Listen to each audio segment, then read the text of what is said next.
नमस्कार, मैं हूं धर्मेंद्र। आप देख रहे हैं ऑनलाइन न्यूज इंडिया।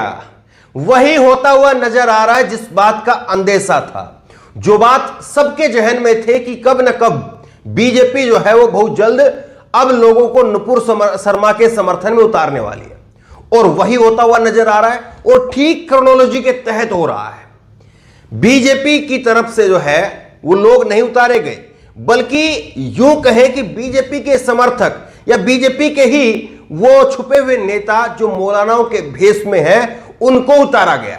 सरकारी मौलानाओं को जो है उतारा गया। और मैं ये बात क्यों कह रहा हूं सरकारी मौलानाओं को? एक मौलाना है, उनकी तरफ से जो है वो एक प्रेस कॉन्फ्रेंस करवाई और उस प्रेस कॉन्फ्रेंस में कहा गया कि देखिए नुपुर शर्मा को माफ कर दीजिए। नुपुर शर्मा ने माफी मांग ली, बड़ा दिल दिखाया, माफ कर दीजिए आप लोग भी। और उन्होंने उल्टा फतवा जारी कर दिया है असदुद्दीन ओवैसी और अरशद मदनी के खिलाफ जो है वो फतवा जारी कर दिया है। मैं आपको पूरी खबर बताऊंगा, आप जरा ध्यान से इस खबर को सुनिए। तो आप खबर की शुरुआत करें उससे पहले एक जरा ये फोटो आप देखिए। मोहम्मद जुबैर ने फोटो जो है ट्वीट किया है और इस फोटो में आप देख रहे हैं भगवा रंग के गोलधारे के अंदर जो है वो आपको सरकारी मौलाना उन्होंने लिखा है, जुबैर ने, मोहम्मद जुबैर ने, सरकारी मौलाना। और दूसरे ग्रीन रंग के, हरे रंग के घेरे के अंदर जो है वो टीवी वाले मौलाना है। बीच में जो है अंजना उम कश्यप के चेहरे पर ना जाने उन्होंने क्यों गोलधारा मार दिया, नीले वाला गोलधारा है, अब इसको क्या कहेंगे। खैर खबर पर आते हैं। खबर आप देखिए, अमर उजाला की खबर है और अमर उजाला की खबर कहती है जमात उलेमाए हिंद के अध्यक्ष बोले नुपुर को इस्लाम का तकाजा है, नबी की तरह दिखाएं दिल और कर देना चाहिए माफ। यह बात कही है कि नबी की तरह से दिल दिखाएं और उनको माफ कर देना चाहिए। देखिए, अब माफ करना चाहिए नहीं करना चाहिए मुस्लिम समुदाय के लोगों की कॉल है। मुस्लिम समुदाय के जो धर्म गुरु हैं या मौलाना हैं उनकी कॉल है, ये वो क्या करते क्या नहीं करते। लेकिन यहां पर जो मौलाना ने जो बात कही है वो कितनी जो है वो धर्म गुरु के हिसाब से कही है, धर्म गुरु के लिहाज से कही है, और कितनी बीजेपी के लिहाज से कही है मैं आपको दिखाऊंगा। और एक एक करके इनके फोटो भी दिखाऊंगा बीजेपी के नेताओं के साथ में, बाकायदा पटका पहन करके फोटो है। ये आप देखिए, ये है मौलाना और इनका नाम है सोहेब कासमी। सोहेब कासमी इन्होंने प्रेस कॉन्फ्रेंस की है और प्रेस कॉन्फ्रेंस करके कहा है कि देश भर के अंदर जो जुम्मे की नमाज के बाद में जो प्रदर्शन हो रहे हैं उनसे मुस्लिम विद्वान सहमत नहीं है, यानी हम लोग सहमत नहीं है, ये इस बात को कह रहे हैं। और इन्होंने कहा है कि, और दिल्ली के अंदर जो है इन्होंने ये प्रेस कॉन्फ्रेंस की है, इसमें क्या कहते हैं सुनिए आप। कासमी ने कहा कि इस्लाम के अनुसार नुपुर शर्मा को माफ कर देना चाहिए। हम नुपुर शर्मा और उनके आपत्तिजनक बयान के खिलाफ जुम्मे की नमाज के बाद देश भर में हुए प्रदर्शन से सहमत नहीं है। जमात उलेमा हिंद ने नुपुर शर्मा को निलंबित करने के भाजपा के फैसले का स्वागत किया है। एक एक क्रोनोलॉजी देखिए आप। पहले कह रहे हैं कि इस्लाम के हिसाब से माफ कर दीजिए, दूसरे फिर कह रहे हैं कि देखिए बीजेपी ने कार्रवाई की है उसका स्वागत करते हैं। जमात उलेमा हिंद ने फतवा जारी करने का फैसला किया है जिसके माध्यम से वह लोगों से नुपुर शर्मा और उनके बयान से संबंधित किसी भी प्रकार की हिंसा का समर्थन नहीं करने का आग्रह करेगा। अच्छी बात है, लेकिन उससे आगे सुनिए। जमात ने कहा है कि यह फतवा असदुद्दीन ओवैसी और मोहम्मद मदनी के खिलाफ भी आएगा। सुन रहे हैं आप इस बात को? और यहीं से जो है वो लाइनें साफ हो जाती है। मैं कुछ एक फोटो दिखाता हूं, फिर आगे इनका एक और बयान है, वो इसी प्रेस कॉन्फ्रेंस में दिया है इन्होंने, और उस बयान से बहुत कुछ जो वो निकल करके सामने आता है वो मैं आपको आगे बताऊंगा। लेकिन कुछ एक फोटो मैं आपको दिखाता हूं, देखिए जरा आप। ये बीजेपी का पटका गले के अंदर डाले हुए, हाथ ऊपर उठाए हुए, किसकी फोटो है ये किसकी फोटो है? जरा देखिए आप, गौर से देखिए। एक फोटो और देखिए, बीजेपी के पटके पहन करके लोग खड़े हैं और मौलाना साहब बीच में खड़े हैं। कौन से मौलाना है ये फतवा जारी करने वाले मौलाना है। अब उसके बाद में देखिए एक फोटो और देखिए आप। असम के पूर्व मुख्यमंत्री, अब नहीं रहे वो, बीजेपी ने हटा दिया उनको। असम के पूर्व मुख्यमंत्री के साथ में इनकी फोटो है, हाथ उठा करके रैली के अंदर जो है वो समर्थन मांग रहे हैं। अब इनको मौलाना कहें या भाजपा का नेता कहें, आप बताइए इस बात को। आप बताइए इस बात को कि इनको क्या कहा जाना चाहिए। और टीवी के ऊपर इनको क्या करके चलाया जा रहा है आप देखिए।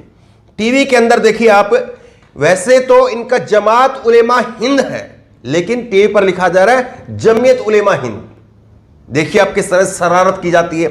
अब देखिए न्यूज नेशन ने लिखा है, न्यूज नेशन का ये यूट्यूब चैनल पर जो वीडियो अपलोड किया वो मैं आपको दिखा रहा हूं। ऊपर जो है वो सोहेल कारसी का फोटो आप देख रहे हैं और नीचे देखिए आप जमीयत उलेमा हिंद जो टाइटल है वहां पर आप देखिए जमीयत उलेमा हिंद ने ओवैसी और मदनी पर लगाया दंगा भड़काने का आरोप। ये न्यूज नेशन ने चलाया, दीपक चौरसिया का जो चैनल है उसे। उसके बाद में आप देखिए TV9 भारतवर्ष ओवैसी और मदनी के खिलाफ फतवा जारी करेंगे, इसी प्रेस कॉन्फ्रेंस का हिस्सा है ये। और नीचे आप देख रहे हैं जमीयत उलेमा हिंद का बड़ा बयान, आरोपियों पर बुलडोजर की कार्रवाई पर कही बड़ी बात, उनका भी जो है वो समर्थन करते हुए नजर आए। उसके बाद में TV9 भारतवर्ष की एक और देखिए आप, ओवैसी और मदनी पर भड़का जमीयत उलेमा हिंद, वोलेंस के लिए ठहराया जिम्मेदार। हिंसा के लिए ओवैसी और मदनी जो है वो जिम्मेदार है। और ये देखिए जमात उलेमा हिंद के मौलाना साहब यहां पर बैठे हैं, क्या कहेंगे इसको आप। इसके बाद में आप देखिए न्यूज 18 का अमीश देव का चैनल क्या लिख रहा है, सोहेब कासमी का ओवैसी और मदनी पर प्रहार, ये तमाम बातें जो है लिखाई जा रही है। नीचे वही लिखा है जमीयत उलेमा हिंद।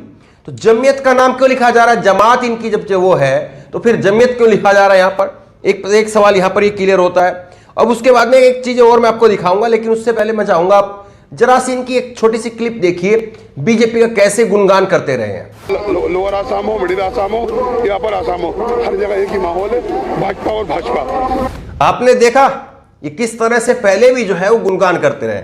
अब मैं आपको दिखाता हूं, देखिए आप, ये नवभारत टाइम की खबर है और ये कल की ही खबर है। इसमें क्या लिखा है, जमात उलेमा हिंद के राष्ट्रीय अध्यक्ष सोहेब कासमी ने पूछा कि नुपुर शर्मा के बयान के बाद 2 जुम्मे आए। देखिए ध्यान से शब्दों को देखिए और इन शब्दों के जरिए वो क्या कहना चाहते हैं वो भी सुनिए। जमात उलेमा हिंद के राष्ट्रीय अध्यक्ष सोहेब कासमी ने पूछा कि नुपुर शर्मा के बयान के बाद में 2 जुम्मे आए, अगर ये इतने ही दुखी थे तो इनको नबी से इतनी ही मोहब्बत थी तो 15 दिनों तक ये खामोश क्यों रहे, 15 दिन तक क्या तैयारी चल रही थी। यहां पर ये सवाल पूछ रहे हैं, इनसे पलट करके एक सवाल करना चाहिए कि क्या देश का मुसलमान, जिसको बार बार कहते हैं कि शरीयत के हिसाब से चलता है, 3 तलाक, ये तलाक वो तलाक, तो क्या आप इस बात को इस तरह से नहीं देखते कि देश का मुसलमान वो अपने देश के संविधान और देश के संविधान का पालन करने के लिए बैठी हुई सरकार के ऊपर उम्मीद लगा करके बैठा था कि 15 दिन तक शायद कभी ना कभी वो कार्रवाई करेगी। क्या इस बात को इस तरह से भी देखा जा सकता है, या आपके नजरिए से देश का मुसलमान और ओवैसी और मदनी जो हैं वो तमाम लोग जो हैं वो यहां पर कुछ तैयारी कर रहे थे। अब देखिए आगे क्या लिखा है इन्होंने कहा कि जिन अरबों के बारे में कह रहे हैं उन्होंने भारत पर दबाव बना दिया, भारत को दबा लिया और मोदी को डरा दिया। उन मुल्कों को ये 2 महीने पहले यहूदियों के एजेंट और अमेरिका के गुलाम और मोदी की पिट्ठू कह रहे थे। तो अपनी अपनी तरीके से अपनी अपनी बातें सब मोड़ रहे हैं, सब घुमा रहे हैं, लेकिन सवाल सीधा सा ये कि क्या देश का मुसलमान फर्क करना नहीं जानता है, क्या देश का नागरिक फर्क करना नहीं जानता है, और क्या देश का नागरिक इतना बेवकूफ है कि वो कभी कांग्रेस के, कभी ओवैसी के, कभी मदनी के चक्कर में आकर के जो है वो अपने हाथ फूंक लेगा। आप बताइए इस बात को, या वाकई जो है ये सारी चीजें इसलिए हो रही है क्योंकि बहकाया जा रहा, गुमराह किया जा रहा है। लेकिन एक बात बिल्कुल स्पष्ट है, कोई कुछ भी कहे, लेकिन कम से कम चैनलों को इतनी ईमानदारी जरूर बतानी चाहिए कि जब ये बात कर रहे हैं तो इनकी पीछे की बैकग्राउंड क्या है। बीजेपी के नेता रहे हैं, ये बीजेपी के प्रचार प्रसार में जुटे रहे हैं, फिर इनकी बात जो है वो बीजेपी की बात, उसमें क्या अलग अलग है। बीजेपी ने कार्रवाई की थी, इनकी फिर बात में अलग क्या है, और फतवा जारी करने की बात, ये जारी करने की बात। तो आप ये बताइए, आपसे एक सवाल पलट करके पूछा जाता है, 3 तारीख को जुम्मा हुआ और 3 तारीख के जुम्मे में कानपुर में हिंसा हुई, आपने फतवा क्यों नहीं जारी किया? 10 तारीख की हिंसा का इंतजार क्यों किया? अगर आपके फतवे से ही पूरा देश चलता है और आपके फतवे से ही सब कुछ होता है तो फिर आप किस चीज का इंतजार कर रहे थे? तो बहरहाल लोगों तक इनकी जानकारी पहुंचाइए कि क्या कुछ ये है और क्या कुछ दिखाया जा रहा है और क्या कुछ बताया जा रहा है, वो लोगों तक पहुंचाइए। इस खबर को ज्यादा शेयर कीजिए। इस खबर को लेकर, इस वीडियो को लेकर आपकी जो भी राय हो नीचे कमेंट बॉक्स में अपनी राय जरूर दें, और इसी तरह की तमाम खबरों के लिए ऑनलाइन न्यूज़ इंडेक्स सब्सक्राइब करें, साथ में जो बेल आइकन है घंटी उसको जरूर दबाएं ताकि जैसे वीडियो अपलोड करें उसकी नोटिफिकेशन आपको तुरंत मिल सके।